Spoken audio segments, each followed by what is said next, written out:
Jika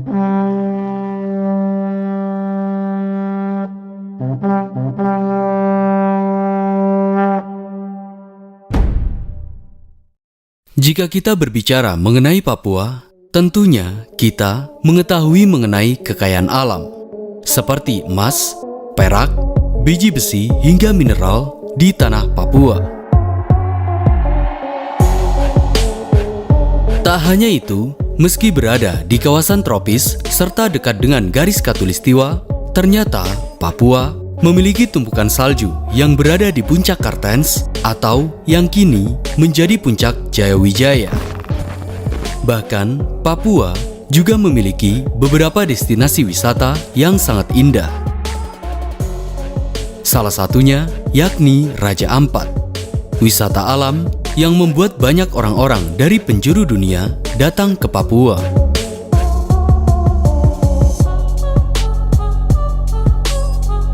Namun, beberapa hal yang pasti, Papua bukan hanya mengenai keindahan serta kekayaan alamnya. Ia yang dihuni berbagai suku-suku ini mempunyai kisah perjalanan yang panjang yang diwarnai dengan konflik serta perjuangan yang sangat rumit. Meski orang-orang Eropa mengenal Papua sebagai pulau emas karena kekayaan alamnya, ironisnya karena kekayaan alam ini justru membuat rakyat Papua sengsara dan hidup di bawah penjajahan selama ratusan tahun. Bahkan, sebagian orang mengatakan hingga kini. Inilah kisah perjuangan panjang rakyat Papua dari masa ke masa yang hidup di bawah cengkeraman penjajahan yang bahkan berimbas hingga kini. Lantas, mengapa hal ini terjadi? Apa yang membuat para penjajah itu tergiur? Dan bagaimana kronik sejarah kolonialisme serta penjajahan imperialisme di bumi Papua? Video ini adalah episode pertama mengenai sejarah singkat Papua.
Hubungan antara Papua dan Kesultanan Tidore sangat erat.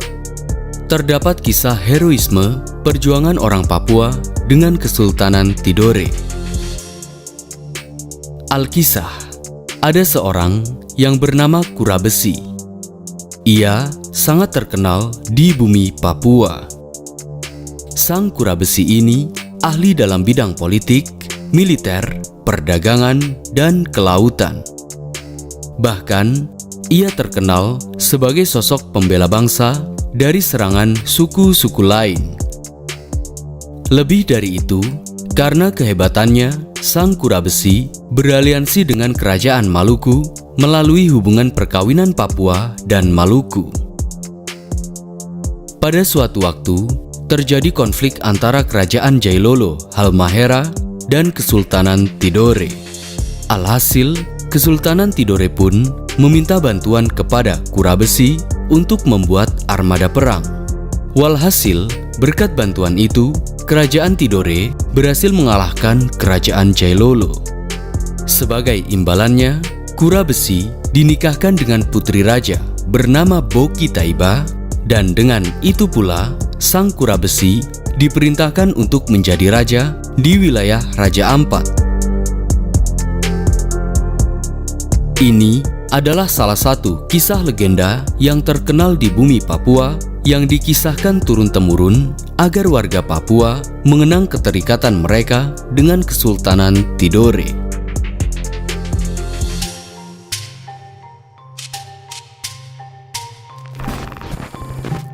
Sejak dulu, orang-orang Papua dikenal sebagai orang yang menjunjung sikap primordialisme, atau dengan kata lain, orang yang sangat menjunjung tinggi sukunya.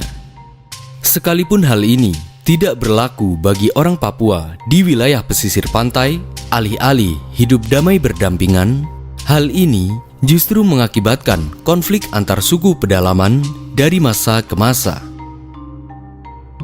Orang-orang Papua yang mempunyai 255 suku ini kebanyakan bermata pencaharian sebagai petani dengan sistem ladang, peramu sagu, nelayan ikan, dan pemburu babi. Dalam catatan sejarah, Papua bukanlah bangsa yang berdiri sendiri. Ia berada di bawah kekuasaan kerajaan dari masa ke masa. Pada abad ke-12 misalnya, Papua menjadi salah satu wilayah kekuasaan kerajaan Majapahit. Barulah pada abad ke-15, Papua berada di bawah kekuasaan Kesultanan Tidore. Maka dari itu, sangat wajar jika nama Papua ini berasal dari bahasa Tidore, Papoua, yang berarti tidak bergandengan. Karena tanah Papua yang berada di pesisir utara Nusantara ini merupakan wilayah yang berada di dataran tinggi dan terpisah jauh dari Kesultanan Tidore.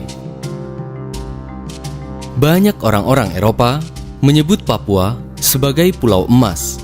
Barulah saat para pelaut Spanyol singgah di Papua, mereka menamakan Papua dengan nama New Guinea karena mereka melihat ciri-ciri orang-orang Papua berkulit hitam dan berambut keriting, yang mana hal ini hampir sama dengan orang-orang Afrika di Guinea. Maka dari itu sangat wajar jika nama Papua nantinya juga dikenal sebagai New Guinea.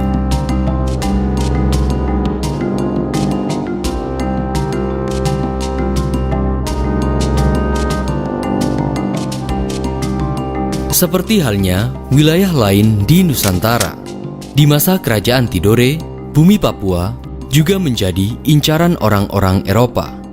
Mereka terpikat oleh sesuatu yang ada di tanah Papua.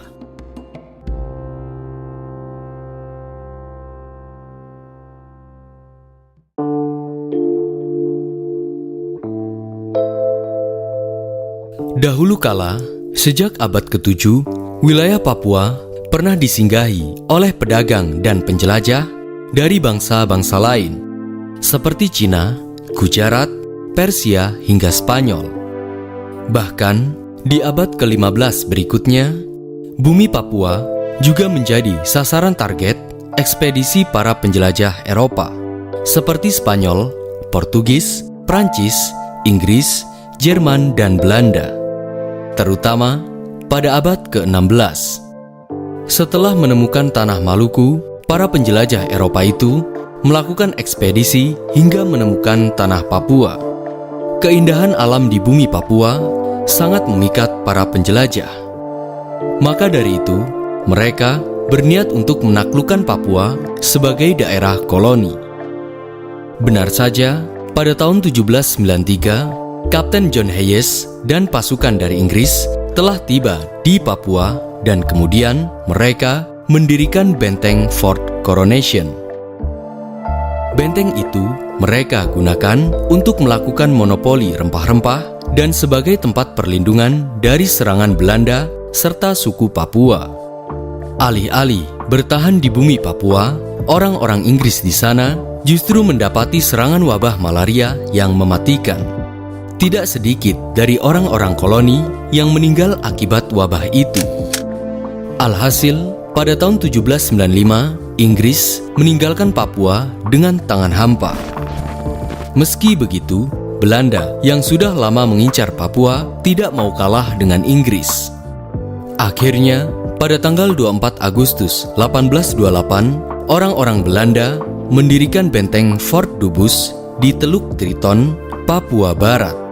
Benteng ini didirikan untuk menghalau serangan Inggris dan menunjukkan eksistensi kekuatan kolonial Belanda. Namun, alih-alih menjadi daerah koloni Belanda, orang-orang Belanda yang berada di bentengnya menjadi sasaran serangan suku Seram dan suku Goram. Kondisi ini semakin diperburuk dengan adanya wabah penyakit malaria yang mematikan. Alhasil, pada tahun 1835, pemerintah Belanda meninggalkan bentengnya.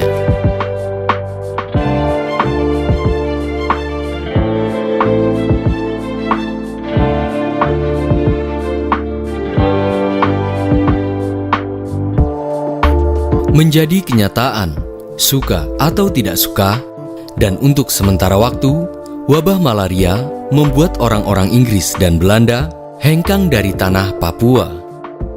Hanya saja, pada tahun-tahun berikutnya, di tahun 1880-an, pemerintah Belanda mengunjungi tempat ini secara berkala sebagai bentuk kekuasaan atas wilayah Papua.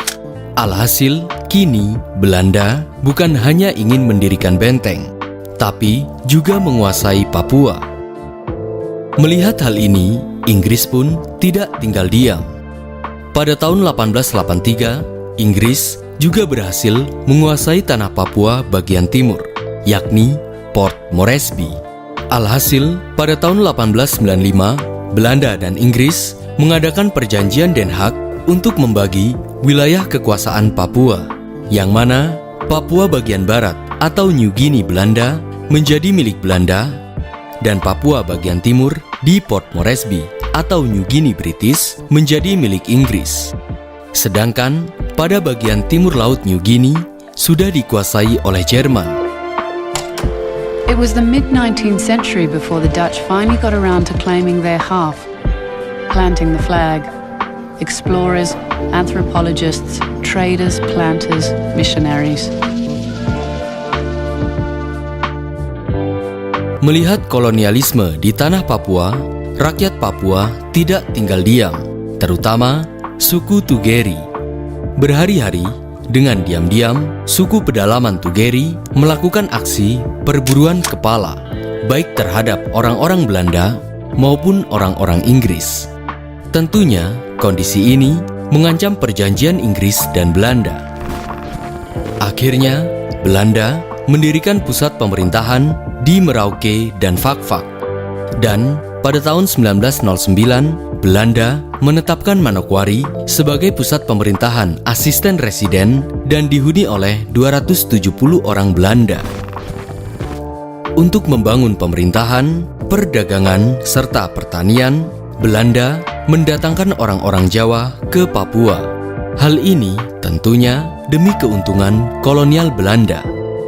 Hanya saja, dalam dekade berikutnya, Papua tidak hanya menjadi ladang keuntungan bagi Belanda, tapi juga bagi negeri seribu wibu, yakni Jepang.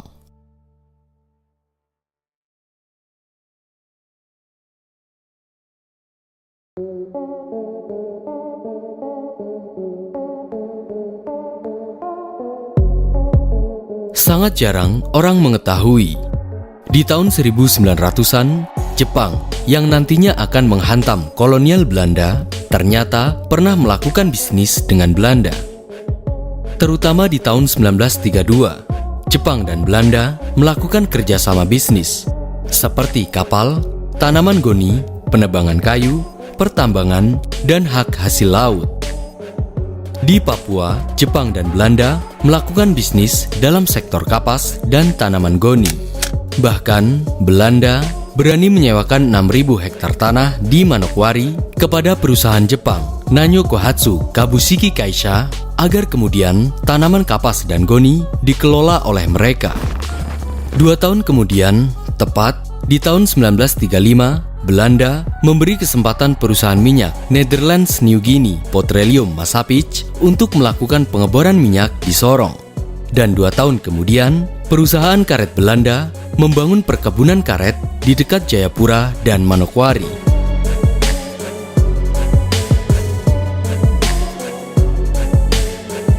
Menariknya, tidak seperti di wilayah jajahan lain. Orang Belanda melibatkan sebagian orang-orang Papua untuk bekerja dan bahkan memfasilitasi sesuatu yang sangat jarang ditemui oleh orang Papua. Tentunya, hal ini dilakukan agar bisnis mereka tidak diganggu. Hanya saja, orang Papua tidak menyadari jika hasil bumi mereka dikeruk demi keuntungan bisnis Belanda. Kondisi ini menunjukkan bahwa sekalipun Belanda tidak menjajah secara fisik kepada rakyat Papua, namun mereka menjajah dengan mengeruk hasil bumi demi kepentingan kolonial Belanda dan tidak memberi keuntungan kepada rakyat Papua. Namun, hal ini tidak berlangsung lama.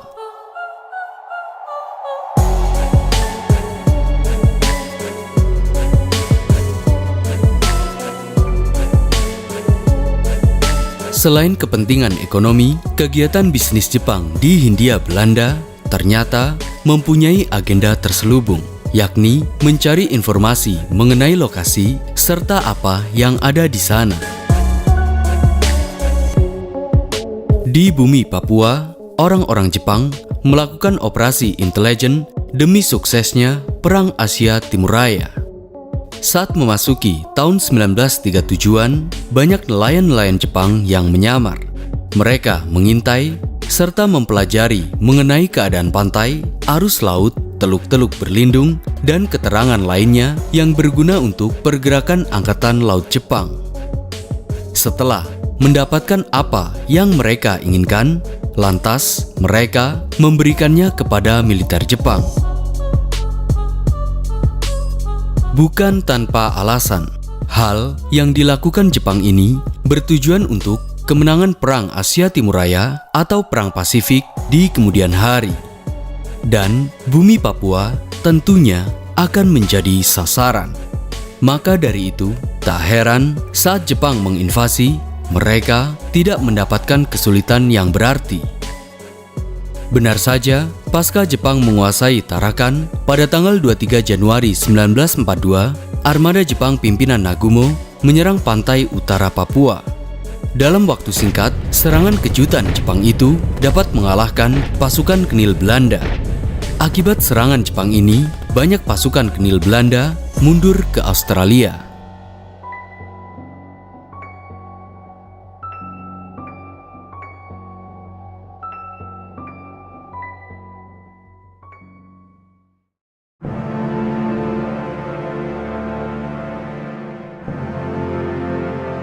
Setelah berhasil menaklukkan kekuasaan Belanda di Papua, militer Jepang berencana untuk membangun beberapa infrastruktur untuk keperluan militer, seperti lapangan udara, jalan raya, hingga dermaga. Selain itu, saat Jepang menemukan wilayah Sarmi, mereka berkeinginan menjadikan Sarmi sebagai basis kekuatan Jepang. Bahkan, mereka membangun pangkalan udara di sana. Untuk membangunkan Asia baru, kita wajib berusaha segiat-giatnya buat memenuhi kebutuhan untuk kemenangan akhir. Misalnya, pembikinan lapangan terbang dimaksudkan sebagai alat yang kuat untuk menyerang musuh sehingga habis. Seperti halnya wilayah-wilayah lain saat Jepang menjajah. Di Papua, rakyat Papua dipaksa untuk bekerja sebagai romusa atau kerja paksa di beberapa wilayah di utara pantai Papua. Lebih parahnya lagi, pasukan Jepang sering melakukan tindakan kekerasan serta menyengsarakan rakyat Papua. Banyak rakyat Papua yang meninggal akibat kekejaman Jepang. Sejak saat itu, atau pada tahun 1943, rakyat Papua pun melakukan perlawanan dengan melakukan gerakan Koreri di Biak atau gerakan gerilya. Berhari-hari mereka melakukan perlawanan. Sekalipun banyak rakyat Papua yang gugur, perlawanan mereka masih terus berlanjut sampai titik darah penghabisan. Beruntung, perlawanan mereka terbayarkan oleh adanya Perang Pasifik. Terlebih saat sudah memasuki tahun 1944 atau saat terjadinya kampanye Papua Nugini.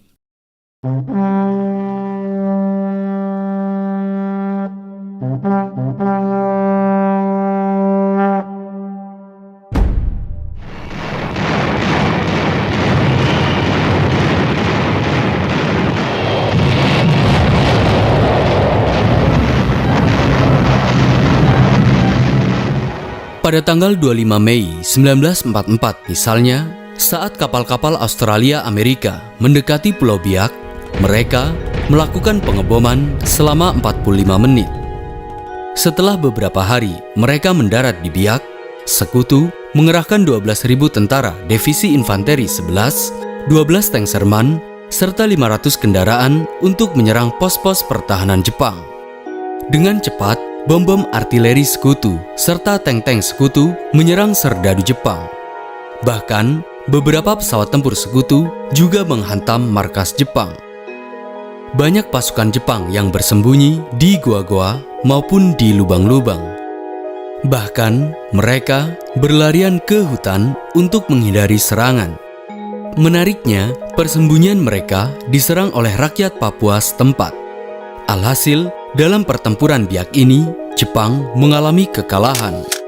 Meski harus mengorbankan 438 militer yang tewas, dalam pertempuran Biak ini, Sekutu bersama rakyat Papua berhasil memukul mundur pasukan Jepang. Sementara itu, sebanyak 4.700 serdadu Jepang tewas dan sisanya ditangkap oleh Sekutu.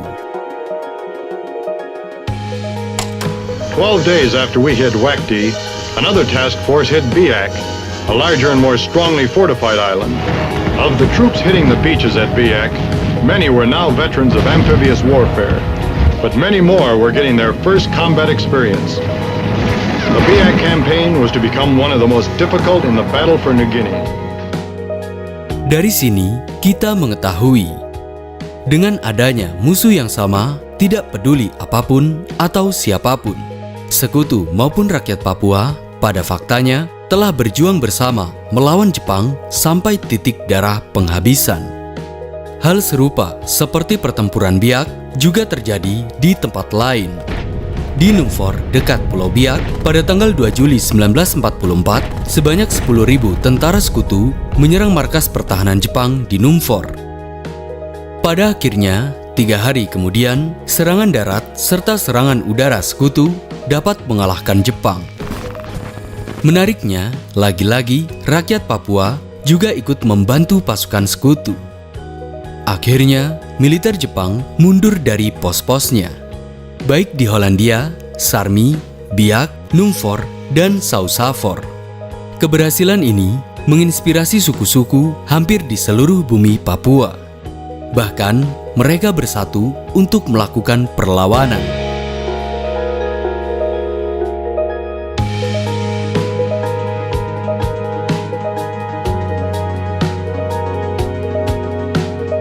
Meski Jepang sesekali mengeksekusi para pejuang, perlawanan rakyat Papua masih terus berlanjut.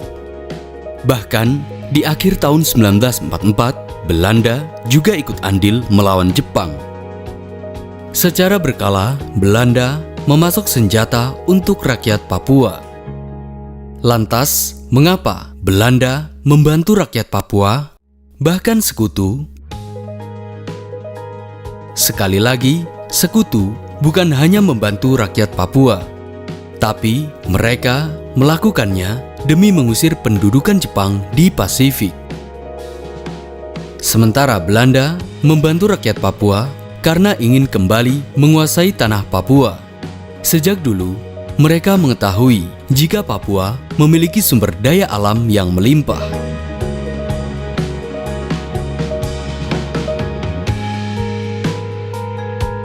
Lebih dari itu, jika rakyat Papua memilih antara pendudukan Jepang dan Belanda, di antara keduanya, mereka akan memilih Belanda, terlepas daripada keinginannya untuk merdeka.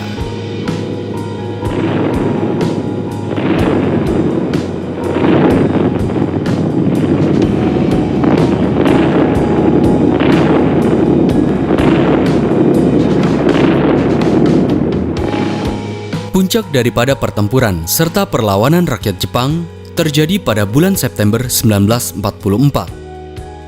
Setelah berbulan-bulan terjadi pertempuran, ribuan pasukan Sekutu berhasil menyerang pasukan Jepang di Papua Barat di depan Teluk Mafin, tepatnya di Lone Tree Hill atau Pohon Bukit Tunggal.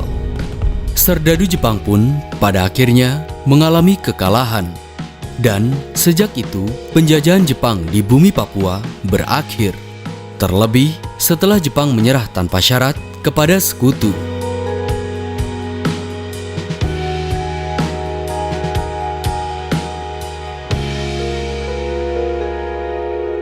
Dari kisah perlawanan rakyat Papua ini, kita telah mengetahui perjuangan tidak akan sia-sia.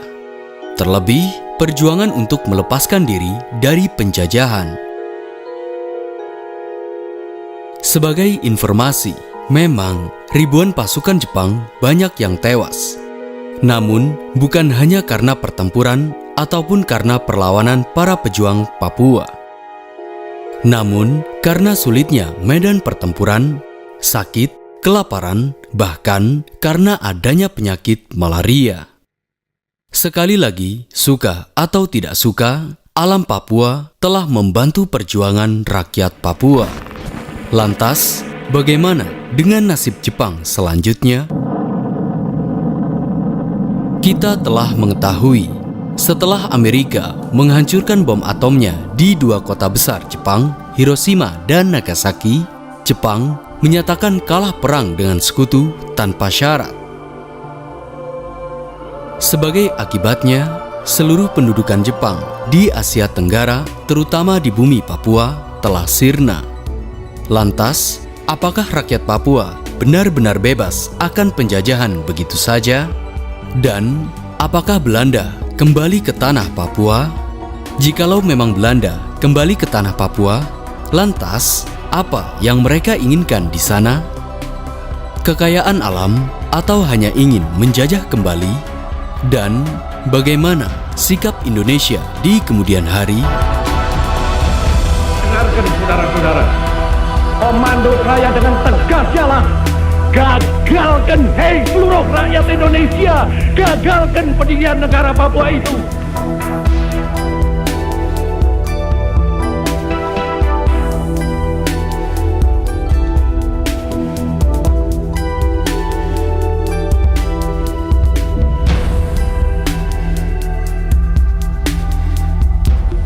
Nanti tanggal 1 Mei jam 12.30 pemerintahan di Irian Barat mutlak akan jatuh di tangan